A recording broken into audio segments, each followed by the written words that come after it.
Alors bonjour les amis, j'espère que vous allez bien. Bienvenue dans cette nouvelle vidéo dans laquelle on va écouter le retour d'expérience d'une étudiante internationale installée au Canada depuis un certain moment. Dans une de ses vidéos, elle raconte son parcours et elle vous parle de ses réalités en tant qu'étudiante installée au Canada. Je vous ai toujours dit sur cette chaîne que le Canada, c'est un beau pays. Le Canada a tellement d'opportunités à offrir, mais il y a certaines décisions, il y a certains risques qu'il ne faut pas prendre pour immigrer au Canada. Alors dans cette vidéo, on va tout ensemble écouter son récit et j'espère qu'au travers de son expérience, vous autres qui vous préparez à bientôt immigrer au Canada, vous allez en tirer des leçons qui vous permettront de consolider vos projets d'immigration. Je le dis toujours, un projet d'immigration, ça se construit avant d'arriver au Canada. C'est pas quand vous arrivez au Canada que vous allez vous décider, vous poser l'action de savoir, mais qu'est-ce que je vais faire? Où est-ce que je vais aller étudier? Dans quel domaine est-ce que je vais travailler? Tout ceci, vous voulez poser quand vous êtes encore à l'international. Parce qu'une fois arrivé au Canada, vous risquez vous retrouver face à des situations qui, voilà, n'est-ce pas comme ça, vont être hors de contrôle. Sans plus tarder, écoutons la jeune dame et tirons des leçons. Bonjour, bonjour. J'espère que vous allez tous bien. Je vous jure, je suis au Canada, j'ai envie de rentrer chez moi. Je sais pas qui m'a envoyé dans ce putain de pays, mais j'ai envie de rentrer chez moi. La vie est tellement dure. Tu cherches à retirer la tête de l'eau, on te. Quand je faisais ma procédure pour le Canada, mon tuteur m'avait dit que l'école est tellement chère là-bas. Tu ne peux pas t'en sortir. Puis la période là, on vendait le rêve dans les réseaux sociaux en disant que tu peux travailler et payer ta pension. Je dis que pas. On m'a dit qu'on peut travailler là-bas et payer ta pension. Oh, c'est monté, c'est descendu. Oh. La période on me dit que le salaire minimum, $15. Je crois y convertir, voir ça fait 7500 parce que la période au dollar c'était 500 net depuis que... Je vous l'ai toujours dit dans mes vidéos et je vous le redis encore aujourd'hui. Évitez d'écouter les vendeurs d'illusions. Ces gens qui vont venir vous dire qu'au Canada, en tant qu'étudiant international, vous pouvez travailler et payer votre scolarité. C'est pas possible de travailler au Canada et payer sa scolarité.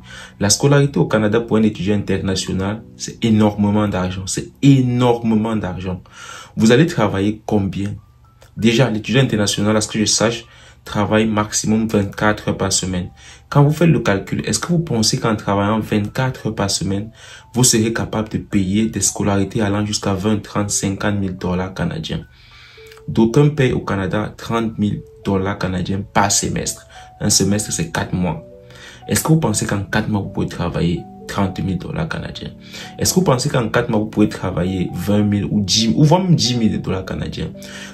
Disons même que vous travaillez 10 000 $, vous devez payer le loyer, vous devez vous nourrir, vous devez payer votre carte de bus, vous devez payer... Est-ce que c'est possible? Posez-vous les bonnes questions. Arrêtez d'écouter les vendeurs d'illusions.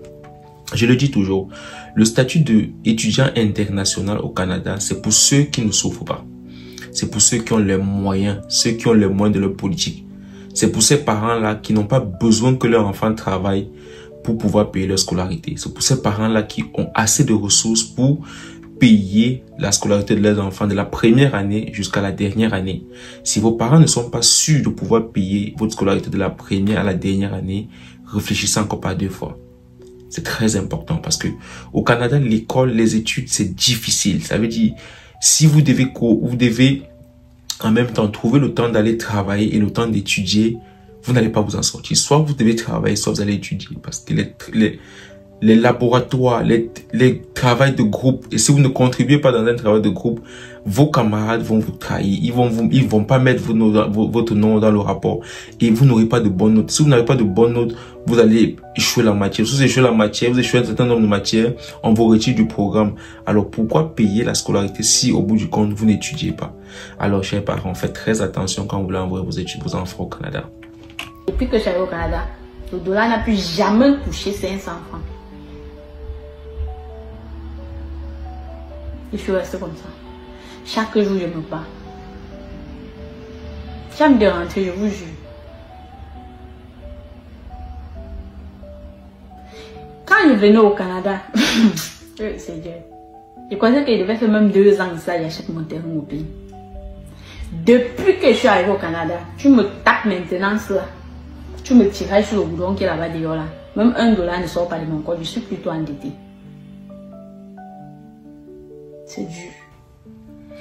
Quand elle dit qu'elle est endettée, beaucoup de gens, surtout ceux qui sont encore en Afrique, ne vont pas comprendre quand elle dit qu'elle est endettée. Vous savez, au Canada, vous avez la possibilité de prendre des cartes de crédit. Une carte de crédit, c'est comme un argent que la banque met à ta disposition pour te permettre de vivre ou de faire des achats, et puis à la fin du mois, tu dois devoir rembourser. C'est-à-dire, peut-être dans son cas, elle a comme une carte de crédit de $2000 que sa banque lui a remis. Et peut-être dans la carte de crédit, elle a déjà consommé, je sais pas trop, peut-être même tous les $2000 et elle n'a plus de quoi rembourser. Dans sa situation, à chaque fois, chaque mois, ou à chaque fois qu'elle rate un paiement, les intérêts augmentent. Les intérêts augmentent. Plus tu rates des paiements, plus tu as des intérêts. À un certain moment, la banque va t'envoyer au recouvrement. Ils vont envoyer une institution vers toi qui va venir te contacter et dire, OK, voilà, vous avez atteint un certain nombre d'argent que vous devez rembourser. Mais il faut établir un plan de remboursement. Si tu n'as pas de travail, si tu es étudiant international, tu n'as pas de statut stable au Canada, comment est-ce que tu vas rembourser? Donc, beaucoup, quand on dit, j'ai pas l'argent, je suis endetté au Canada, ils ne comprennent pas. Ils pensent que non, tu blagues, tu mens. Elle ne ment pas, c'est la réalité. Ce qu'elle vous dit, c'est la réalité. Elle vous dit, elle a envie de rentrer. Beaucoup vont dire, mais rentre, non? C'est qu'ils oublient qu'elle veut rentrer peut-être, mais elle va prendre le billet d'avion ou elle va prendre l'argent du billet d'avion. Pour rentrer au Cameroun, il faut au moins $5000. On compte le nombre d'étudiants au Canada international. On les compte au bout du doigt. Ceux qui ont $5000 en cash dans leur compte d'épargne. On les compte au bout du doigt. Mais si on vous le dit, quand ils vous le disent, vous ne croyez pas parce que pour vous, c'est que vous voulez voyager à tout prix et c'est pas bon.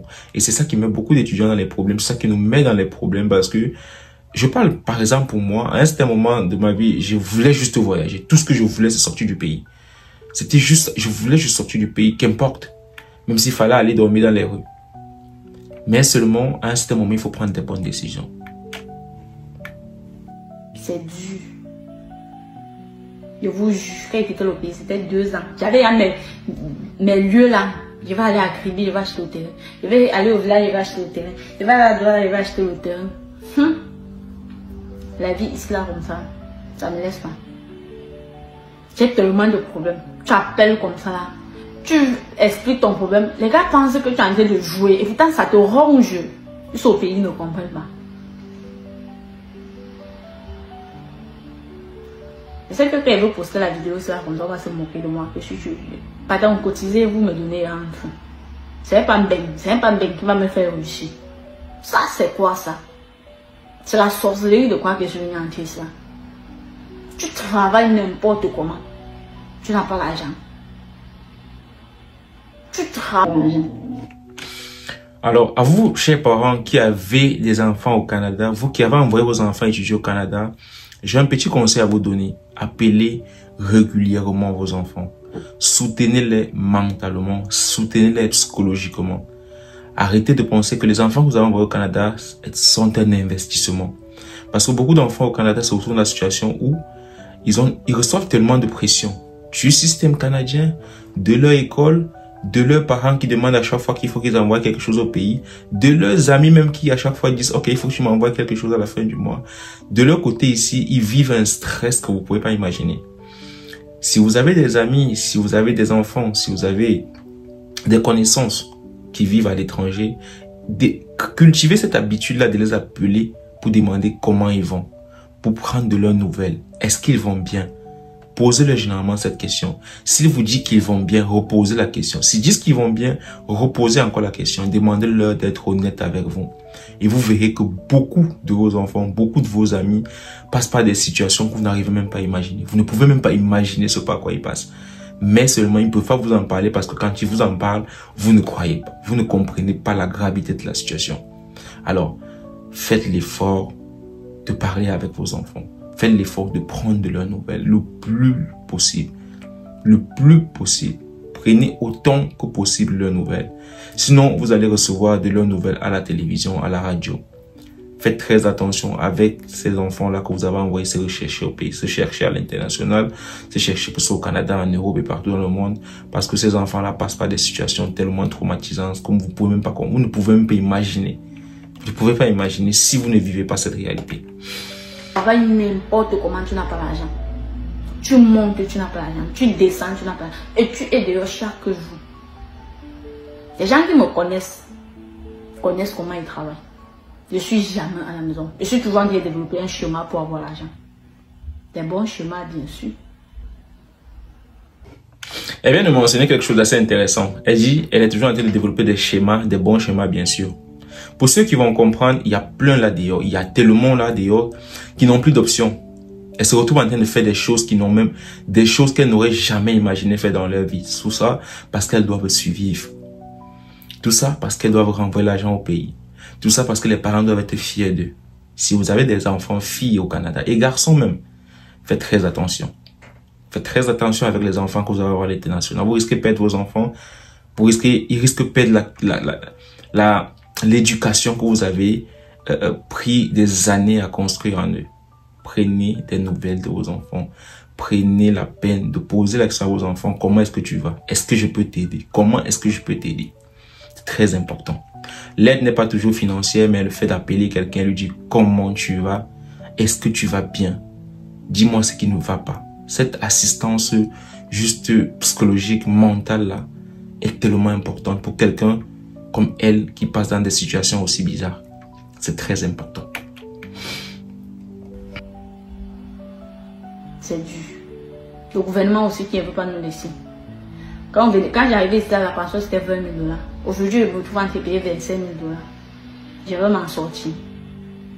Et ma matin n'est pas le genre de matin que elle a même un terrain quelque part qu'elle peut aller vendre pour me donner pour que je paye la pension. Mon père aussi l'a fait ça. Heureusement, j'ai un grand frère, j'ai une grande soeur. Il me soutient. Oh, Seigneur. Parfois, il reste comme ça, il pleure seul. Tu restes comme ça, il pleure seul. Tu restes comme ça, tu ne sais pas si tu vas monter, tu vas descendre. Je suis d'abord arrivée au PC, d'avoir fait 4 mois sans travail. Imaginez, durant les 4 mois là.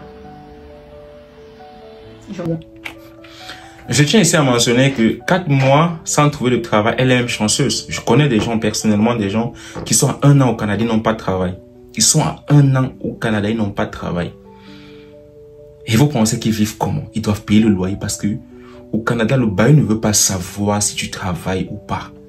À la fin du mois, il veut son argent. Et je tiens à vous le rappeler, au Canada, on paie le loyer avant de vivre dans la maison. On ne vit pas avant de payer comme on fait au pays où tu vis à la fin du mois, tu peux dire au bailleur que tu n'as pas l'argent. Non, non, non. Le premier du mois, tu payes le loyer avant de consommer ton argent. Donc, ça ne joue pas. Donc, imaginez quelqu'un qui arrive au Canada et qui ne trouve pas de travail parce que récemment, le marché de l'emploi est devenu tellement bizarre. Quelqu'un qui arrive donc, il n'a pas de travail. Il tape 5, 6, 7, 8 mois, 10 mois à la maison, il n'a pas de travail. Comment est-ce qu'il vit? Il paye le loyer 800 $. Faites 800 $ fois 500, disons juste 500. Ça fait combien? Ça fait en moyenne 370 000 parce que voilà, j'ai dit 500 juste pour monter un peu. Ça fait dans les 370 000 francs par mois. Vous pensez que s'il y a des parents assez généraux au Cameroun, ils vont supporter 370 000 francs par mois pendant combien de temps? Donc, c'est autant de choses que vous devez prendre en considération quand vous voulez immigrer.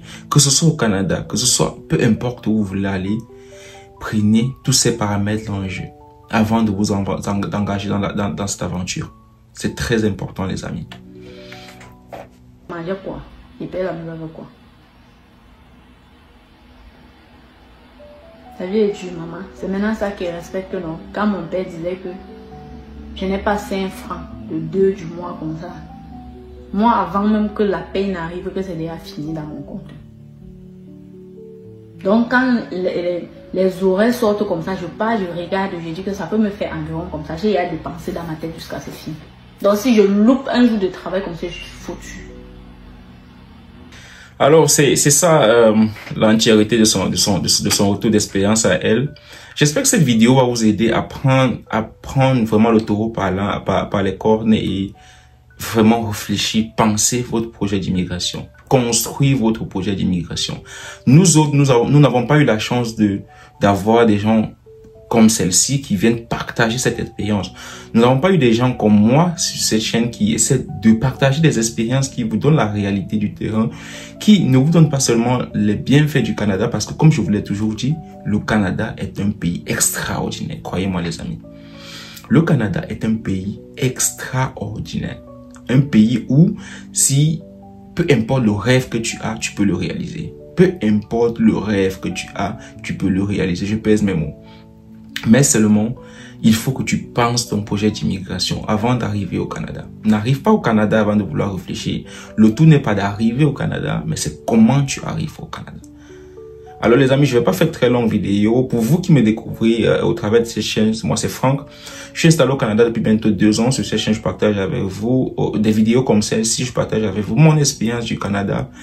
Et voilà, si vous êtes intéressé par ce contenu, n'hésitez pas à abonner-vous à la chaîne, partagez avec vos amis pour qu'ensemble nous bâtissons une communauté qui permettra, n'est-ce pas, sur le long terme de sensibiliser nos jeunes frères, sensibiliser la communauté africaine, sensibiliser la communauté immigrante du Canada et d'ailleurs partout dans le monde. C'était un plaisir d'enregistrer cette vidéo. Prenez grand soin de vous et surtout, comme je le dis toujours, bonne chance dans vos projets d'immigration.